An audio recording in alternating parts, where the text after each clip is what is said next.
Hola, ¿qué tal? Bienvenidos una vez más. Bien, en el video anterior vimos el diagrama de bloques del ADC y ya vimos en grandes rasgos qué es lo que contiene el ADC, cómo son los submódulos que pues lo pueden componer. En esta ocasión pues vamos a irnos poco a poco a adentrarnos a esta explicación que yo les di un poco básica, irnos un poquito más allá y pues leer toda la documentación para ver qué datos importantes nos puede dar el fabricante. Bien, pues primeramente nos indica aquí que todo el ADC está configurado por medio de software, entonces, y es por nosotros. Tanto la configuración como la operación se va a discutir en las siguientes secciones, ¿no? Y inicia con cuál es el core, ¿no? El ADC core, que es el módulo más grande que tiene este sistema, pues convierte en grandes rasgos una entrada analógica a 12 bits, una repetición de 12 bits digitales. Y a su vez guarda el resultado en una memoria de conversión. Tenemos 16 memorias de conversión, es decir, que podemos hacer 16 conversiones antes de pasar a otra situación, ¿no? Si nosotros quisiéramos hasta 16 conversiones de diferentes entradas, las podemos hacer sin ningún problema. El Chorus utiliza dos voltajes programables o seleccionables, ya lo comentamos, tenemos voltajes de referencias internos, voltajes de referencias externos y el voltaje de alimentación. Eso se les va a asignar tanto al voltaje R más como al voltaje R menos. Dependiendo de lo que nosotros elijamos, pues va a ser ese el voltaje de conversión. Y este voltaje de conversión siempre va a convertir la señal a escala completa. Es decir, que siempre va a estar a FFF valores de 0 hasta FFF o hasta 4095, ¿ok? Entonces, cualquiera que nosotros elijamos de los señales de voltaje de conversión, el positivo y el negativo, siempre nos va a dar una escala completa, ¿de acuerdo? Tienen que tenerlo muy en cuenta. Cuando la entrada es igual o mayor que el voltaje de referencia de nuestro módulo y se va a dar como 0xFFF, es decir, 4095 y 0 cuando la entrada es igual o menor a este voltaje de referencia del módulo. ¿Ok? Eh, el canal de entrada y la referencia son definidos pues en el módulo de control, el registro de control de conversión. Es el que les comentaba que tenemos 16 módulos de conversión y en este módulo se define si es la última conversión cuando es una secuencia de conversiones, cuál es la entrada que va a convertir y cuáles son los voltajes de referencia de esta conversión. ¿Ok? Aquí nos da una pequeña fórmula muy utilizada, que es una regla de tres para saber qué voltaje es el que estamos midiendo dependiendo de las conversiones máximas. Como siempre es a escala completa, siempre va a tener 4095 y este se va a multiplicar por el voltaje de entrada, que es el que nosotros estamos esperando. El NADC es el número del ADC, es decir, la conversión que nos va a dar es igual a 4095 por el voltaje de entrada menos el voltaje de referencia negativo sobre el voltaje de referencia positivo menos el voltaje de referencia negativo. Por lo regular, el voltaje de referencia negativo es cero. Por lo regular, no siempre es así, pero por lo regular es cero. Entonces se tiene que hacer esta operación siempre que el voltaje de referencia es diferente, negativo es diferente a cero. Si es igual a cero o a GND, pues simplemente esto se traduce a voltaje a 4095 por el voltaje de entrada sobre el voltaje de referencia. El voltaje de referencia puede ser 1.5 volts, 2.5 volts o la alimentación que es 3.3 por lo regular o cualquier voltaje de referencia externa que nosotros le indiquemos. Entonces, simplemente es una multiplicación, una división, y eso nos daría ya sea las cuentas o nos daría el voltaje de entrada. Por lo regular, nosotros ocupamos el voltaje de entrada, que es la incógnita, ¿no? Es lo que queremos convertir. Entonces, nos daría un valor del ADC. Ese valor del ADC tenemos que multiplicar por el voltaje de referencia y lo dividimos entre la escala completa, 4095, y eso nos daría el voltaje de entrada. ¿Ok? Bien, el ADC12 es configurado por dos registros de control, el CTL0 y el CTL1. Esos son los registros globales del ADC. vuelvo a comentarlo, el ADC tiene un core que está compartido a todos los canales de conversión.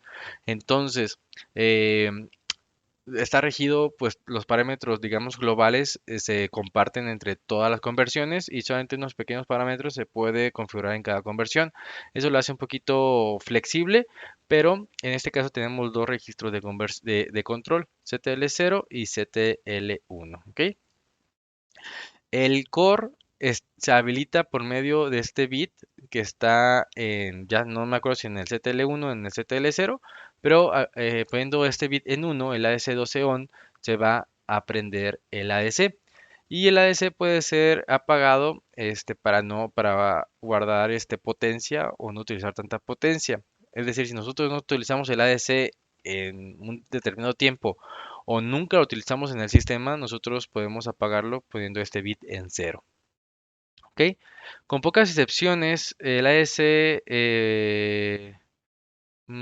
puede ser modificado solamente cuando el en está igual a cero. El ENC o el encendido es el que habilita el trigger de interrupción de conversión.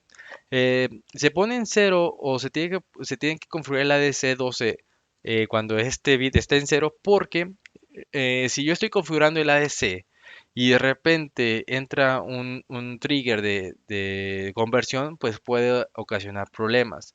Por lo tanto, yo tengo que poner el NC en cero para que no haya ningún trigger de conversión y nosotros podamos configurar el ADC correctamente. Es por eso que se debe de poner. Y el NC debe ponerse en uno, lo inverso, o sea, en uno cuando nosotros queremos hacer una conversión. Pero para que nosotros tengamos que hacer una conversión, el ADC global ya debe estar configurado, tanto el CTL0 como el CTL1, ¿de acuerdo? Muy bien. El reloj de selección.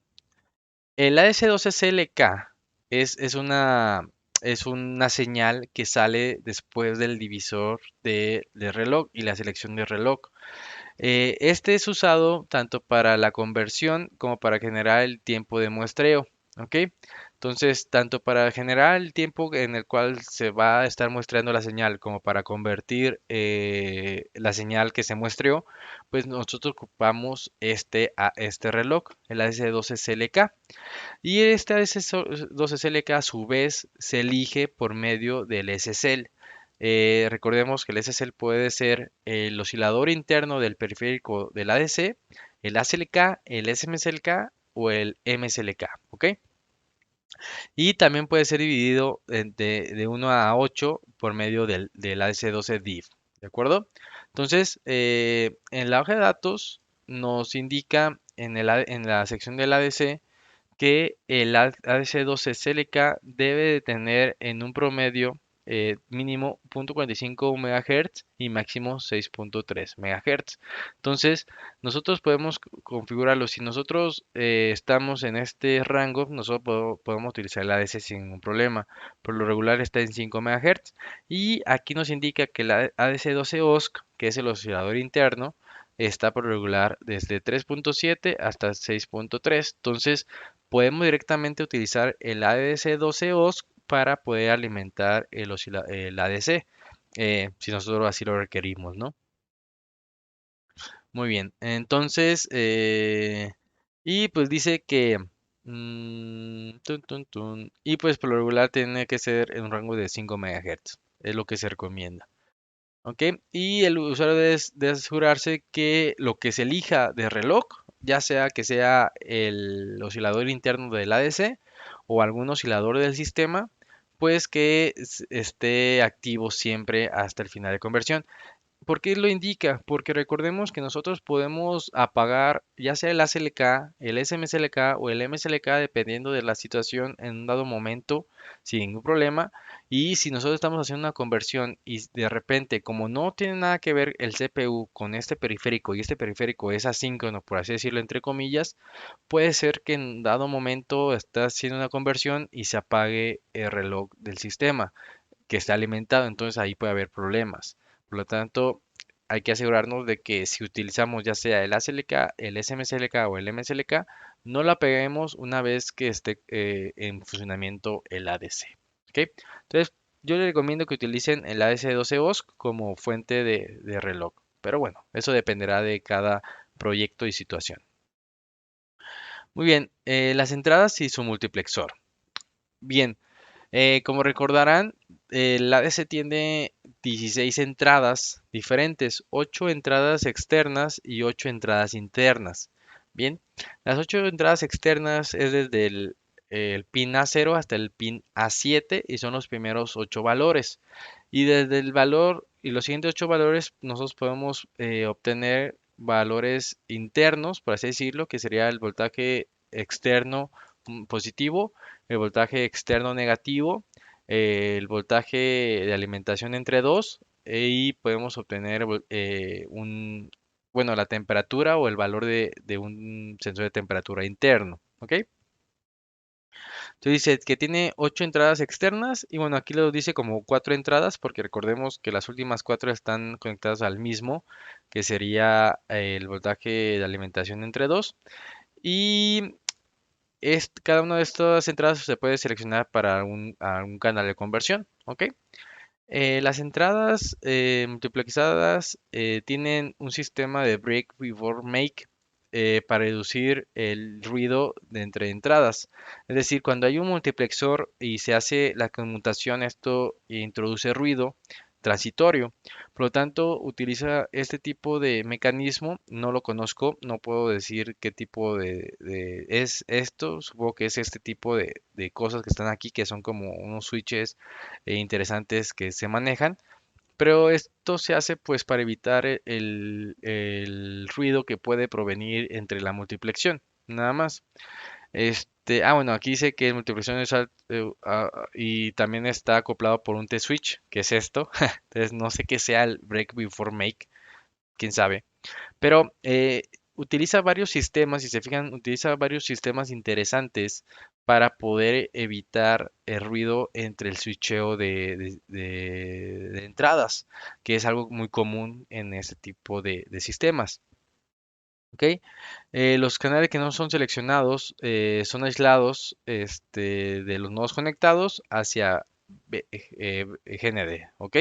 Por lo tanto, su capacitancia ayuda a eliminar, pues, también ruido. Entonces, todo, todo el sistema está configurado para ahorrar y eliminar o tener el menor ruido posible entre conversión, ¿ok?